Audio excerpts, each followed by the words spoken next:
Structured notes are complex investments that link your returns to the performance of an underlying asset, like a stock index.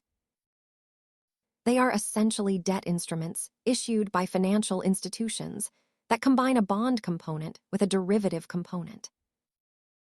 Some notes promise to return your initial investment if the underlying asset stays above a specific threshold at maturity.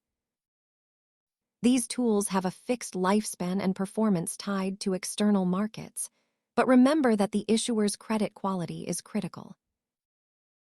Unlike a standard bond that pays you a predictable interest rate, structured notes have returns that fluctuate based on market movements.